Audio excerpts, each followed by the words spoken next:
Welcome back to my YouTube channel. Make sure to like and subscribe to the channel for more interesting stories like these.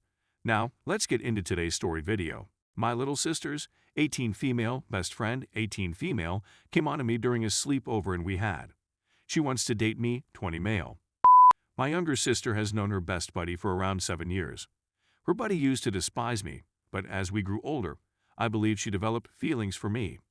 To be more specific, I am roughly a year and a half her senior. She'll be 19 in a few months, and I just turned 20 last month.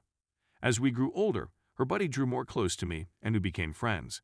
She's attractive, polite, and an all-around wonderful person. I like her, but I have a feeling she's a bit too young for me. She and my sister spend a lot of time together at our house, and she comes over often. The strange thing is that we all attend to the same institution, so I see her buddy all the time. Her closest friend had been flirting with me for a long, and my sister had even informed me that she seemed to be interested in me. Anyway, she came here the other night to spend the night, and she and my sister hung out, and she invited me to join them. We had a nice time, and she was going to take my bed while I took the sofa. She phoned me to help her repair the TV, but she ended up seducing me and attempting to get me in bed with her. I was apprehensive because of her age and relationship with my sister, but she became tactile with me, so I went in and gave her what she wanted. We had some excellent and even fell asleep together for a little time till I had to go before everyone woke up. She then texted me and asked to speak with me. She said that she had emotions for me and that she liked me, and she also requested that we give it a try because she believes we might be something special together. She told me she wanted something serious and that she felt horrible seeing me with other females and that she wants it to be just her. I like her and all, but I don't want to be evaluated based on her age since she's a little young. Another factor is that I want to talk about it with my sister. So, what are your thoughts on the age difference and chatting with my sister? Story 2. My wife cheated on me, but only after I did. The destruction of a man. This, my friends, is a heartbreaking real story, and I'm not sure why I'm typing it or if anybody will read it. It's late at night, and I haven't slept in months. I've likewise been unable to discuss this with anybody, so maybe this is my way of sharing.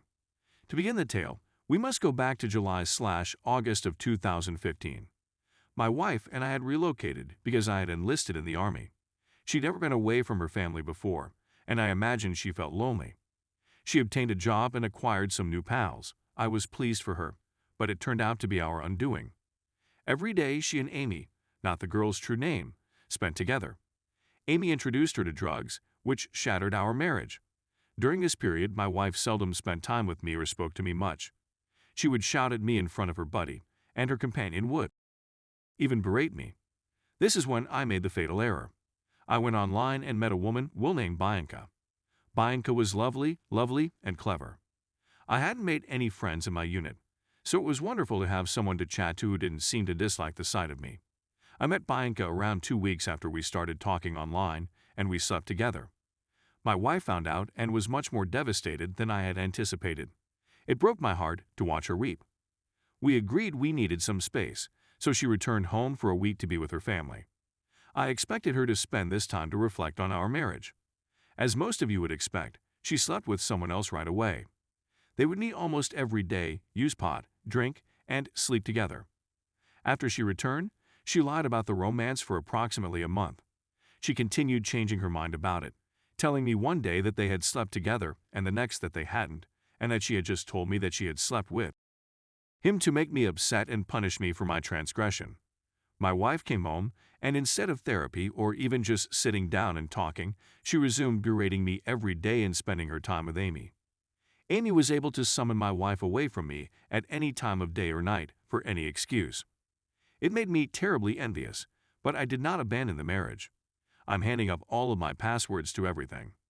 My phone was examined every day by her, but I didn't have the same level of access to her belongings. If I had, I would have discovered that my wife was still talking to the guy with whom she had slept every day. While I was at work or she was with Amy, they were video chatting. Every day, they texted back and forth. Everything from I love you to varied texts and movies. Let us fast forward to December. My wife and I seemed to be getting along well. Amy had mostly vanished from our lives when she quit using cocaine. We took a holiday and drove back home to see relatives for Christmas. 30 HR Drive. We joked, played games, and played old-school music from our youth. It was incredible.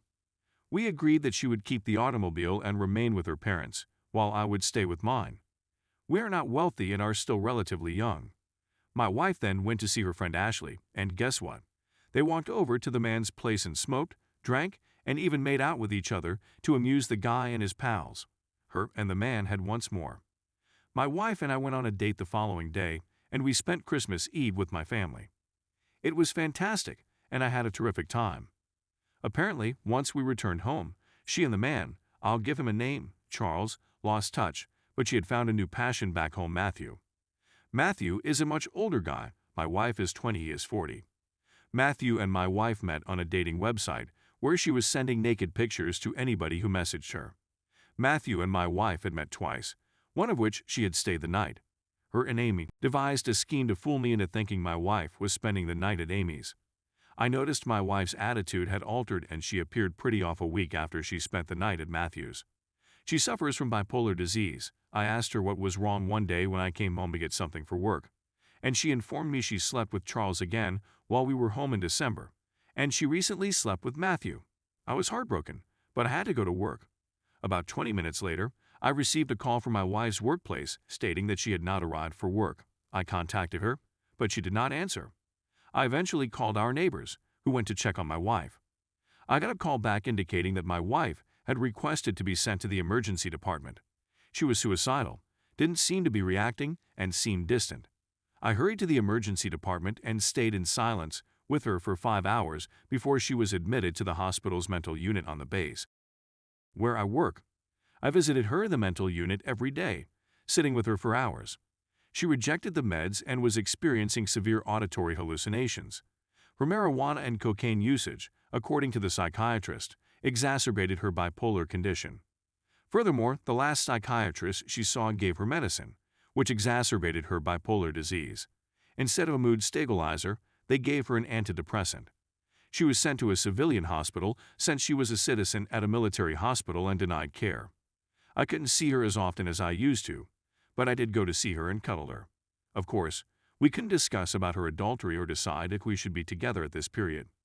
3 weeks later, she was freed, and we felt it was best for her to be surrounded by family, so we sent her home. Back home, she continued to take her medicine, enrolled in college, and found work.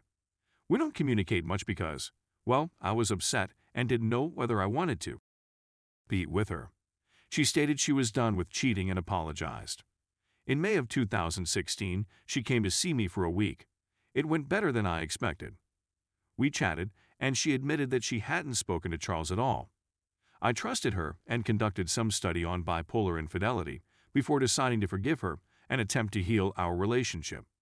I cheated on her as well after forcing her to relocate hundreds of miles away from her home.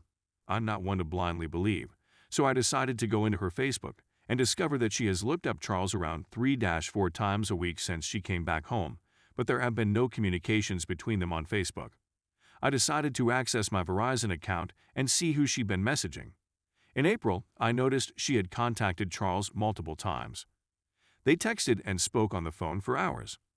I questioned my wife YET again whether she had spoken to any males since she had returned home. She informed me that Charles had contacted her, but she had ignored it, sensing that I had dredged up information.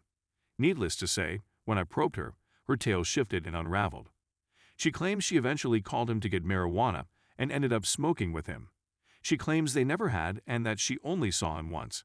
According to the records, they ceased chatting on April 29th. They chatted on the phone for an hour TWO times on April 29th. And then my wife phoned him 9 times in a row, and he never responded or answered, and they haven't spoken since. About a week ago, I video chatted with her and ordered her to contact him on speakerphone. They converse, and he admits that they did not have in April. However, my wife and I were disconnected for around 2 minutes on the initial call before she called me back. So there's a 2-minute gap, and she's previously shown that she's skilled at deception. Her rationale for checking him up on Facebook is that she had stopped communicating to him and wanted to make sure he didn't publish any of their images or videos. I realize it makes no sense, but whatever. She claims they haven't spoken since April, that she regrets everything, and that it was foolish of her to smoke with him and see him again. She has evolved. She has made an effort, but I can't seem to sleep well anymore. I still don't have any friends here, and I've been sleeping on the sofa since my wife was admitted to the hospital. I've been really hating myself for cheating on her and blaming myself for everything. I didn't speak to her enough after she came out of the hospital and drove her back to Charles. If I hadn't been weak and cheated first, she would never have slept with or ever met Charles. Now, on Reddit, you've read my condensed account of events. I'm not sure whether I'm looking for guidance or if I simply wanted somewhere to vent. I'm feeling a lot better now. I'm hoping to get some sleep tonight. This is my first Reddit post, and I'm not sure if anyone will read it. Please leave a remark, or anything if you read it. Tough love is welcomed, as is hatred, and even the Darude. Sandstorm remarks would be appreciated in breaking up the despair, suffering, and loneliness that has become my existence.